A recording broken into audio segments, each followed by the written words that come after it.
মানুষের শরীরের যে সমস্ত অবাঞ্ছিত পশম বা লোম আছে, যেগুলো ছাঁটার, যেগুলো কাটার, পরিষ্কার করার নির্দেশ আসছে, সেটা বগলের নিচের পশম হোক, নাভির নিচের পশম হোক, এগুলোকে পরিষ্কার করার জন্য আজকাল হেয়ার রিমুভাল পাওয়া যায়।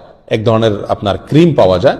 এই ক্রিমটা মাখায় দিয়ে এরপরে কিছু দিয়ে টান দিলে এগুলো পড়ে যায়। এখন এই হেয়ার রিমুভাল ইউজ করে এটাকে পরিষ্কার করা জায়েজ আছে, নাকি এখানে ব্লেড ইউজ করতে হবে, কেঁচি ইত্যাদি ইউজ করতে হবে? উত্তর হলো হেয়ার রিমুভাল ইউজ করা যাবে, কোনো অসুবিধা নাই। আমাকে এই পশমগুলো পরিষ্কার করতে হবে, কিভাবে করব সেটা আমার ব্যাপার। শরীয়ত আমাকে এক্ষেত্রে কোনো পদ্ধতি বলে দেয় না যে তোমাকে ব্লেড ইউজ করতে হবে। অথবা আপনি ব্লেড ইউজ করেন, অথবা মেশিন ইউজ করেন, অথবা হেয়ার রিমুভাল ইউজ করেন, যেভাবে আপনার সম্ভব বা যেভাবে আপনার ইচ্ছা সেভাবে আপনি ইউজ করতে পারেন। যদি আপনার স্বাস্থ্যের জন্য ক্ষতিকর না হয় তাহলে এটা ইউজ করাতে শরীয়তের দিক থেকে কোনো কি নাই, অসুবিধা নাই। 40 দিনের বেশি যদি কেউ নাভির নিচের লোম পরিষ্কার না করেন তাহলে সেক্ষেত্রে তার সালাত কবুল হবে না, তার নামাজ হবে না। এরকম একটি মাসআলা আমাদের সমাজে প্রচলিত আছে।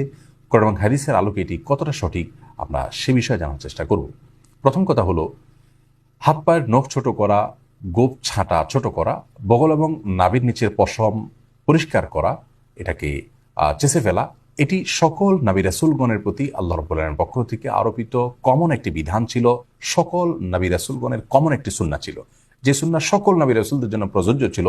একজন ইমানদারের জন্য সেটি অবশ্যই অনেক বেশি গুরুত্বপূর্ণ। আনাস ইবনে মালিক রাদিয়াল্লাহু তাআলা আনহু একটি হাদিস বর্ণনা করেছেন, যেটি সহিহ মুসলিমে বর্ণিত হয়েছে, সুনান নাসাঈ এবং মুসনাদ আহমদ সহ বিভিন্ন হাদিস কিতাবে বর্ণিত হয়েছে। সেখানে তিনি বলেছেন যে রাসূল আকরাম সাল্লাল্লাহু আলাইহি ওয়াসাল্লাম আমাদেরকে এই কাজগুলো করবার জন্য, অর্থাৎ হাত পায়ের নখ ছোট করা, গোপ ছোট করা, বগল এবং নাভির নিচের পশম পরিষ্কার করা, চাষা, এই কাজের জন্য তিনি আমাদেরকে সময়সীমা নির্ধারণ করে দিয়েছেন 40 দিন। অর্থাৎ 40 দিন পর্যন্ত কেউ যদি বিলম্ব করেন তাহলে সেটি জায়েজ আছে। যদিও এত বেশি বিলম্ব না করে প্রতি সপ্তাহে একবার পরিচ্ছন্ন করতে পারে সেটি উত্তম, ভালো কাজ। যত বেশি পরিষ্কার রাখা যায় এগুলো ততই ভালো। কিন্তু যদি কেউ বিলম্ব করতে চান তাহলে সেক্ষেত্রে তিনি এগুলো না চেষে না কেটে সর্বোচ্চ 40 দিন পর্যন্ত থাকতে পারবেন। 40 দিনের পর যদি তিনি না কেটে থাকেন তাহলে সেটি তার জন্য গুনাহের কারণ হবে। সে কারণে তিনি আল্লাহর কাছে পাপী হিসাবে বিবেচিত হবেন। কিন্তু এর কারণে তার সালাত হবে না, তার নামাজ কবুল হবে না, এরকম কোনো কথা হাদিসের কোথাও বলা হয়নি। সালাত বা নামাজ বিশুদ্ধ হওয়ার সম্পর্ক হলো সালাতের যে শর্ত আছে সেই শর্তগুলো তিনি সঠিকভাবে আদায় করেছেন কিনা এর উপর নির্ভর করে।